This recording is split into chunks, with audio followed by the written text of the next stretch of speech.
नमस्कार, आप देख रहे हैं जनता टीवी। आपके साथ मैं हूं अंजलि भंडारी। आज नवरात्र का 8वां दिन है। नवरात्र के 8वें दिन मां महागौरी की पूजा अर्चना की जाती है। ये मां दुर्गा की 9 शक्तियों में से 8वीं शक्ति है। कहते हैं कि इन दिनों देवी की विधि विधान से पूजा अर्चना की जाए तो तमाम कष्ट दूर हो जाते हैं। आम इंसान भी सिद्धि प्राप्त कर लेता है, साथ ही उसे मां की असीम कृपा भी मिल जाती है। इसी पर बात करने के लिए हमारे साथ स्टूडियो में मौजूद हैं ज्योतिषाचार्य साईं अमित जी। साईं अमित जी, बहुत बहुत स्वागत है आपका। नमस्कार। तो बिल्कुल बात आज हम करेंगे हम जानेंगे साईं अमित जी से कि किस तरीके से माँ की पूजा अर्चना की जाए और किस विधि विधान के साथ माँ की पूजा अर्चना की जाए ताकि तमाम सिद्धियां जो हैं वो पूर्ण हो। लेकिन उससे पहले आप एक रिपोर्ट देखिए।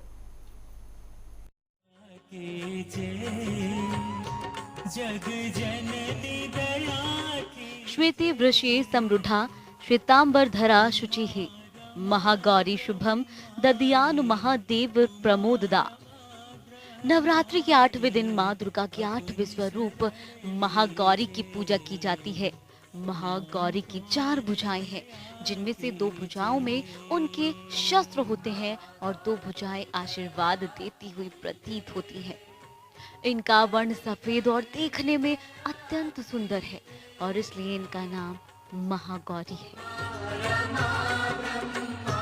माँ की सवारी एक सफेद बैल है और इनके वस्त्र भी सफेद हैं। अष्टमी तिथि के दिन महागौरी माँ दुर्गा की पूजा से भक्तों के सभी तरह के पाप और कष्ट दूर हो जाते हैं।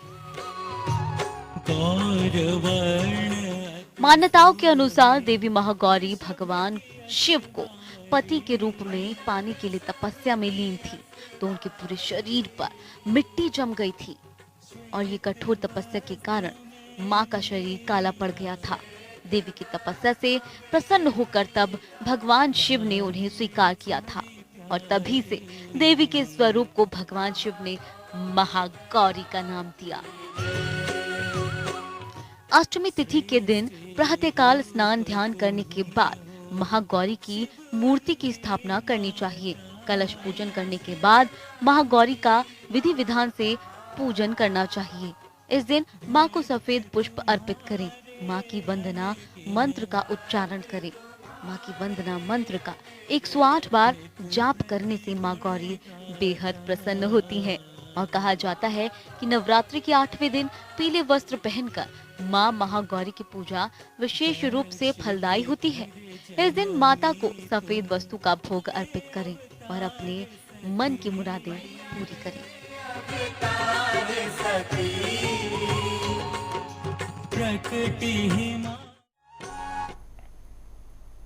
तो माँ दुर्गा के अलग अलग रूपों की अलग अलग विधि विधान से पूजा होती है, लेकिन माँ का हृदय सौम्य होता है। उनकी विधि विधान से पूजा और सच्चे मन से आप जो भी माँ के 9 रूपों से आप मांगेंगे वो पूर्ण होता है। और चलिए अब कार्यक्रम की शुरुआत करते हैं। साईं अमित जी हमारे साथ मौजूद हैं। साईं अमित जी, माँ गौरी का रूप अपने आप में बहुत सौम्य है जी, लेकिन आज किस तरीके से विधि विधान से पूजा अर्चना की जाए, क्योंकि आज कन्या पूजन भी होता है। कैसा विधि विधान सुबह से लेकर रहता है, पूजा अर्चना की विधि बताइए और कन्या पूजन का विशेष महत्व होता है, उसके बारे में भी हमारे दर्शकों को बताइए। देखिए आज अष्टमी का दिन है और अष्टमी के दिन माँ गौरी जी की पूजा होती है जी। बहुत लोग आज के दिन ही कन्या पूजन करते हैं। देवी की विदाई जिस दिन की जाती है उसके हिसाब से होता है कि देवी को सवारी क्या मिलती है। आप जिस दिन विदाई करेंगे उसके हिसाब से सवारी होती है। अगर आज आप कन्या पूजन करना चाहते हैं तो आज देवी घोड़े में जाएंगी, घोड़े में ही आई घोड़े में जाएंगी फिर। लेकिन अगर आप कल करते हैं तो कल नौका में जाएंगे। तो देखिए घोड़े में तो आई ही हैं, अगर घोड़े में ही आप विदा करते हैं तो इसका मतलब आप विपत्ति को, एक तरह से लड़ाई झगड़े को, क्योंकि घोड़ा जब सवारी होती है ना तब किसी लड़ाई होने के चांसेस ज़्यादा बनते हैं। मतलब पॉलिटिकल फाइट होता है या फिर वॉर होता है, इस टाइप की चीज़ें होने के चांसेस बनते हैं। तो ज़रूरी नहीं कि बहुत बड़ा हो, लेकिन अगर सभी व्यक्ति ऐसा करेंगे कि अष्टमी पे विदा करेंगे तो कंट्री के लिए भी हो जाएगा, थोड़ा फाइटिंग वाली एनर्जी आ जाएगी। उसके बाद फिर वो लड़ने वाली सिचुएशन होने लगेगी कि लड़ाई वाली सिचुएशन बनेगी। तो आप क्यों ऐसा करना चाहते हैं? आप पीसफुल रहना चाहते हैं तो कोशिश करें कि आप नवमी के दिन आप कन्या पूजन वाला काम कर दें तो बहुत बढ़िया रहेगा।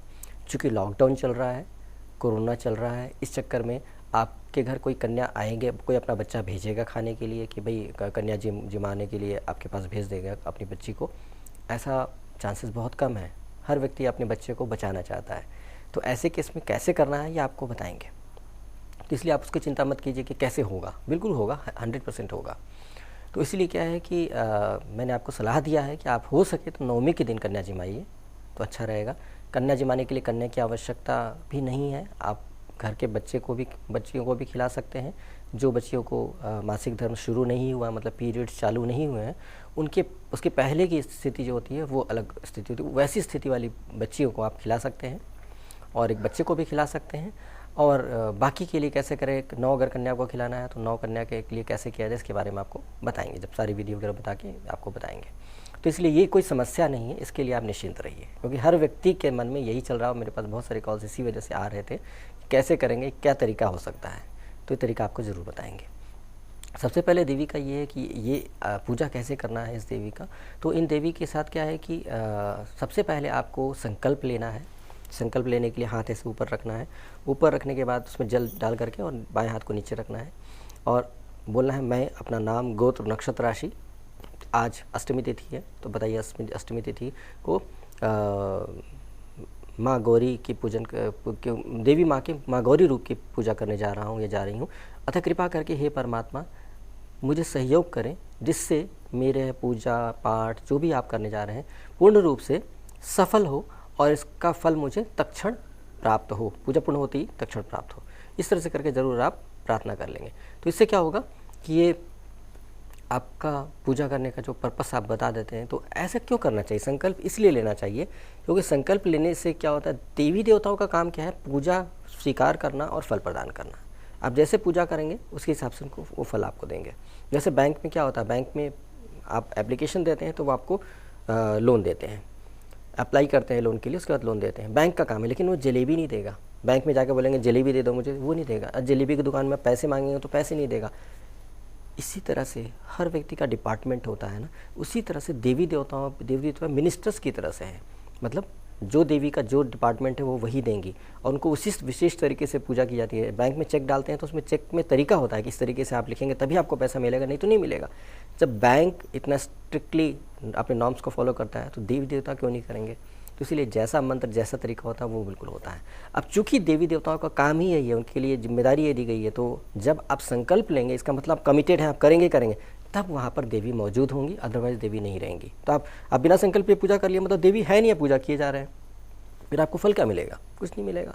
सोचते हैं कि आप मूर्ति के अंदर आप देवी हैं और आप किए जा रहे हैं, ऐसा नहीं है। आप प्राण प्रतिष्ठा करें नहीं ढंग से, या अगर घर में है तो प्राण प्रतिष्ठा हो ही नहीं पाती इस तरीके से, तो इसलिए आवाहन करना पड़ता है। घर वालों को होता है कि प्रार्थना करके उनको बोले कि आप कृपा करके पधारें।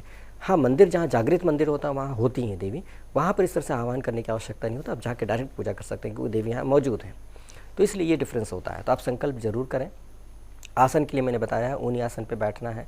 आज वस्त्र स्त्रियां बहुत सुसज्जित होकर के, मतलब अच्छे वस्त्र पहने, लाल पीला वस्त्र पहने, बस सुहागन का वस्त्र पहने। आज खुशी का दिन है, आज बहुत ही खुशी का दिन है। आज कोई अस्त्र वाली बात ऐसी नहीं है।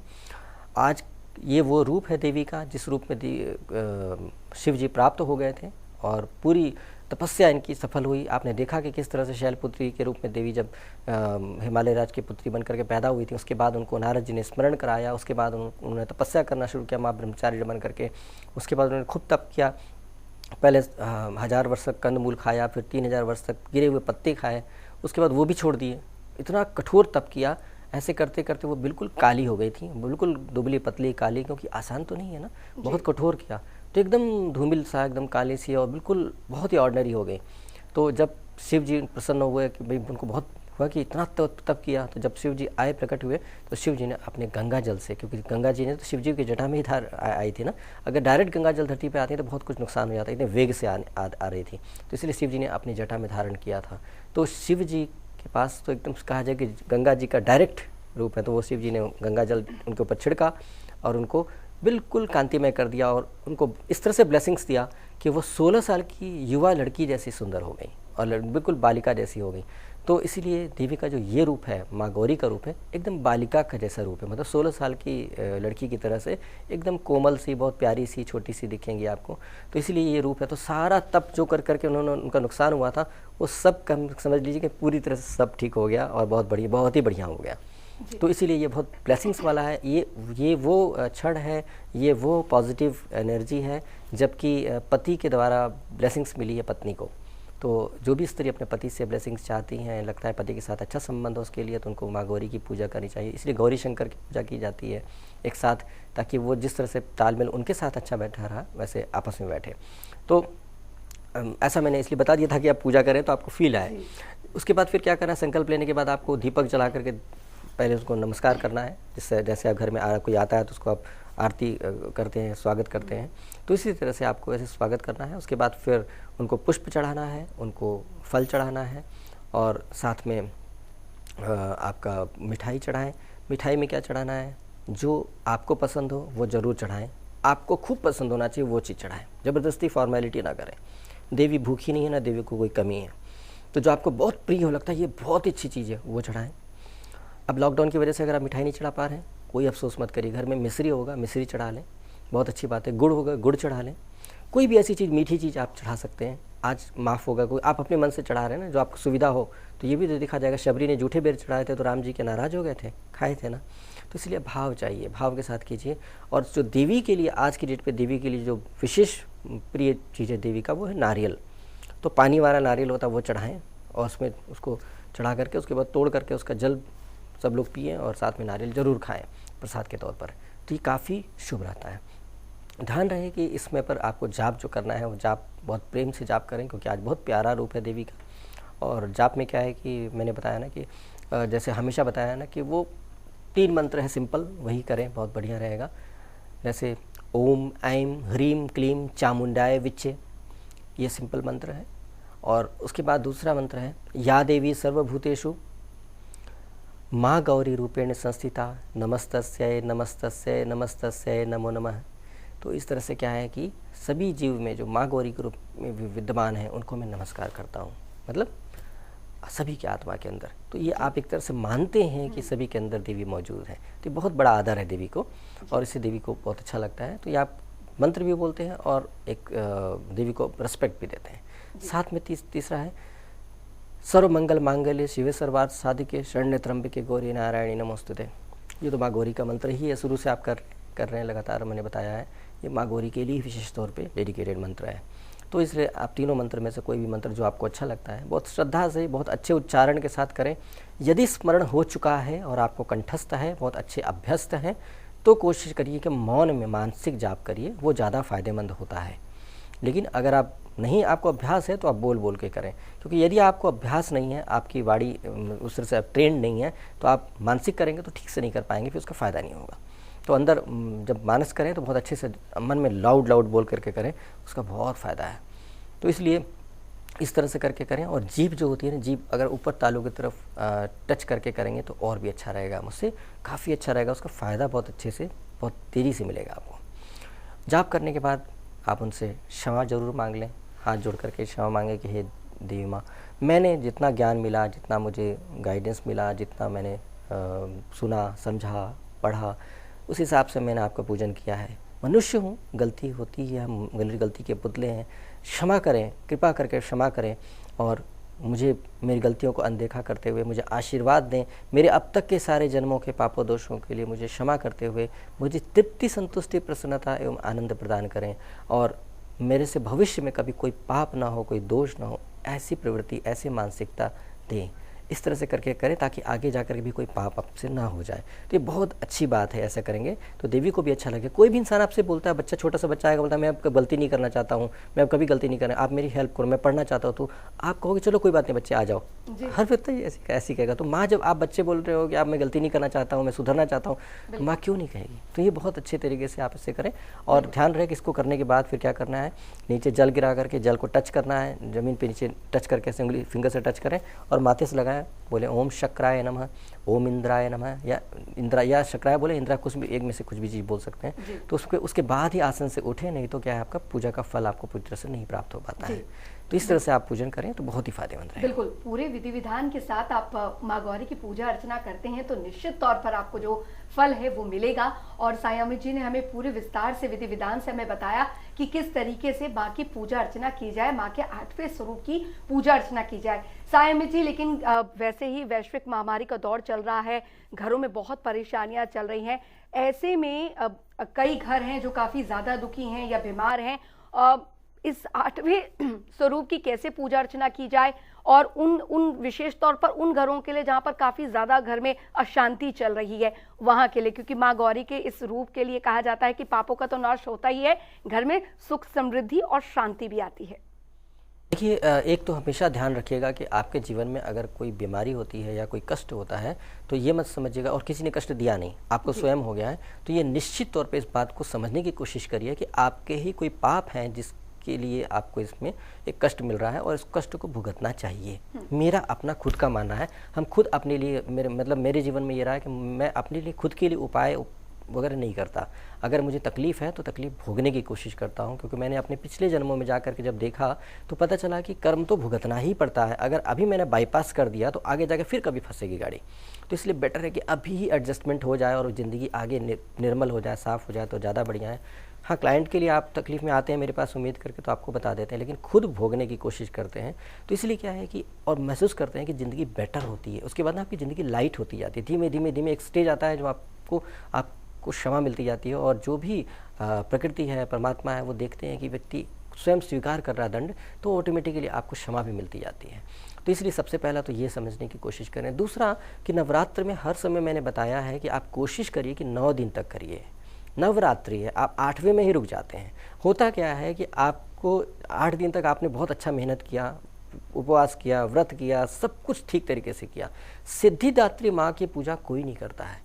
सिद्धिदात्री का मतलब क्या होता है, अब आपको समझाएं, टेक्निकली समझाएं कि आपने सॉफ्टवेयर खरीद लिया, कंप्यूटर खरीद लिया, सब कुछ खरीद, इंस्टॉल करने की बात आई तो पता चला कि छोड़ दिए, तो आप कैसे ऑपरेट कर पाएंगे। तो वही वाली बात है कि आप सिर्फ कर लिए कि हाँ मैंने कर लिया, लेकिन जब एनर्जी को होता है सिद्धिदात्री के टाइम पे क्या होता है, आपको प्राप्ति होती है उन चीज़ों की जो आपने किया था। पूरे 8 दिन का जो फल था वो आपको प्राप्त होता है। सिद्धिदात्री माँ के आशीर्वाद मिलने के बाद आपको सिद्ध हो जाती है वो चीज़ें, मतलब जो आपने किया था, और ऐसी पावर मिलती है कि आप दोबारा आप करते हैं तो और पावरफुल होकर के कर पाते हैं।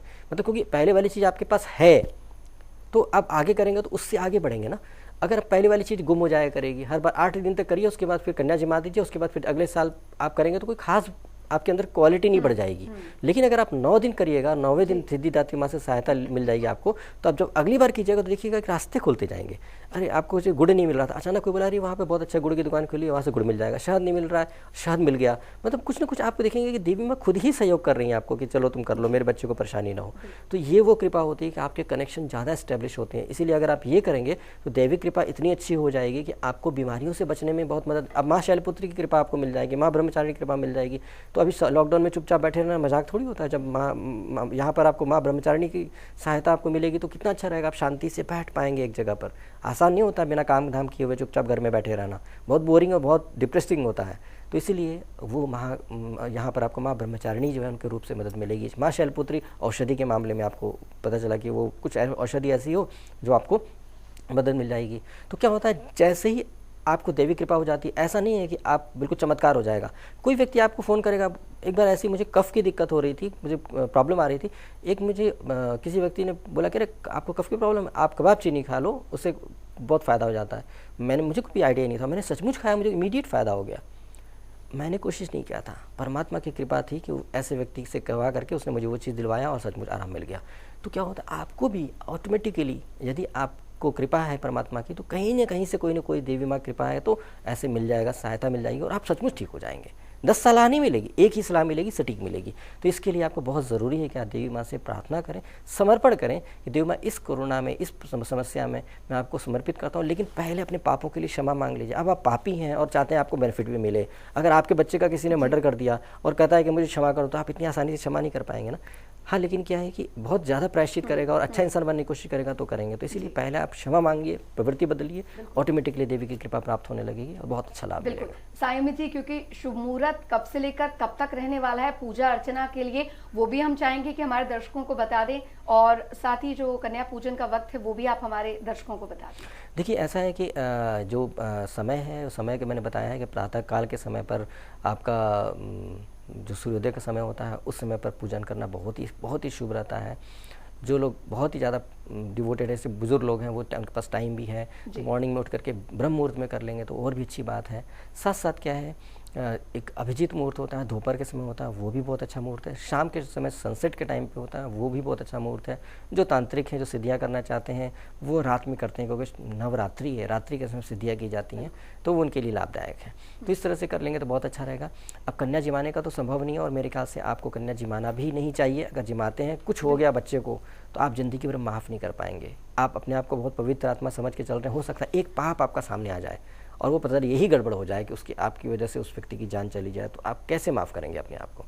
तो मत कीजिए, ऐसा मत समझिए, इतना डिपेंड मत होइए फिजिकल बॉडी पे कि बस एक बच्ची, शारीरिक बच्ची बैठेगी तो ही बैठिए, ध्यान लगाइए और कल्पना कीजिए कि देवी माँ ही नव बालिका बन करके सामने बैठी हैं। छोटे छोटे प्लेट्स में अच्छे तरीके से थोड़ा करके भोग लगाने का रख दीजिए और कल्पना कीजिए कि बैठ करके 9 कन्या जीम रही हैं। उसके बाद खूब अच्छे तरह से, खूब अच्छे भाव से मन में बैठिए, खूब अच्छे तरीके से उनका पैर धुलाइए, उनको आप आदर दीजिए, उनको टीका कीजिए, सब कुछ कीजिए।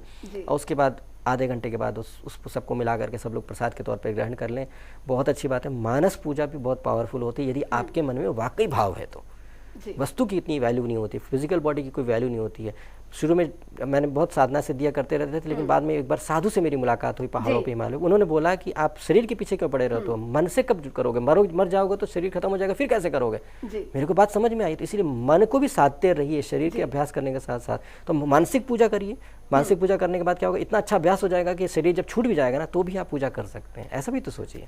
बिल्कुल, बहुत बहुत शुक्रिया साईं अमित जी, आप हमारे स्टूडियो में आए और हमारे दर्शकों को इतनी महत्वपूर्ण जानकारी दी। आपका बहुत बहुत शुक्रिया। और दर्शकों, जैसा कि बार बार हम कहते हैं, माँ गौरी के 9 रूपों के अलग अलग महत्व होते हैं, लेकिन अभी वक्त ही ऐसा चल रहा है कि आप एकांत में रहकर ही माँ की गौरी की पूजा करें, माँ के 9 स्वरूप की पूजा करें, शक्ति की पूजा करें और अपने माता पिता को आदर और सम्मान दें। नमस्कार।